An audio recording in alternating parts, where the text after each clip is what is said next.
The hills are alive with the sound of babbling brooks and ruminating cows. But this bucolic bonanza is soon improved by the unmistakable sound of a Boxer engine. Those of you with really good hearing might even notice that this wonderful soundtrack comes from the air-cooled version of BMW's flat-twin motor. This is the same engine that's in the R9T, except they've now magically made it Euro 4 compliant. Magically, because this is not a quiet bike, and yet it's legal.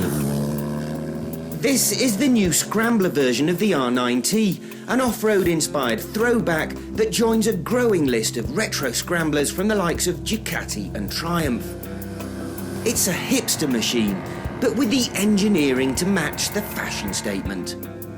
Its main goal is to be a pleasant, sporty cruiser, but it turns out to be a proper tool for carving mountain passes like these. How beautiful is this?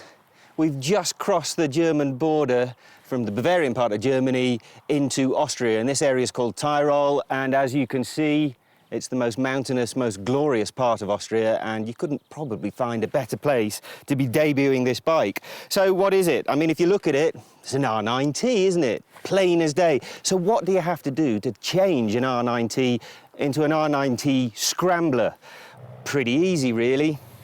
Have a look at some of the styling cues. This seat, what they call a bench seat, very much harks back to the old Scramblers.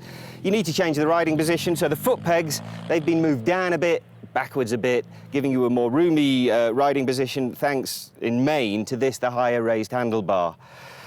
What else do you do to make a Scrambler a Scrambler? Okay, you've got a couple of styling cues, how about a short little front mudguard? But the main thing, the main difference over the standard R9T are these upswept pipes. That again is going for the Scrambler sort of theme, but it has the added benefit in that you can actually see the whole of the rear wheel, and obviously there's a single-sided swing arm going on, so it looks the part, it really does. R9T, all about keeping things simple. It's exactly the same with the Scrambler version, so when you buy it in South Africa, it will have no extras. It won't even have heated grips, a bit like the standard R9T. So there you go. It's a simple recipe to begin with, and what they've done is simplified it even more, given it a slightly different feel. Hey presto, Scrambler. There's more to this, the second in BMW's heritage line, than just styling changes.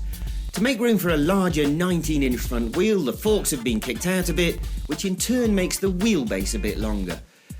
The engine has lost a couple of horsepower from the Euro 3 compliant R9T, but you can't feel it. What you can feel, though, is the seat. After about half an hour, it's uncomfortable.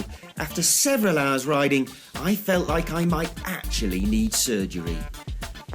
There's a more touring version in the catalogue. In fact, there's a lot of stuff in the catalogue, including spoked wheels, traction control, heated grips, different tanks, and an assortment of bolt-on accessories.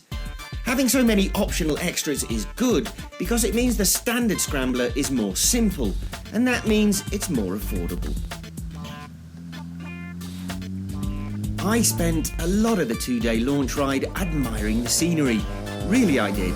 But occasionally, when the road stretches out in front of you, empty and dry and just so enticing, well, you've got to have a bit of a blast, haven't you?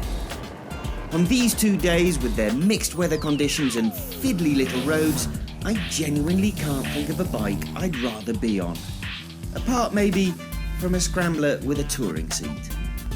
It's easy to ride, there's a nimble chassis and a punchy engine and faultless fuel injection, and that means you can always get the best from the whole package. It's no outright sport bike, but I'd wager it's got more sport than most will ever need.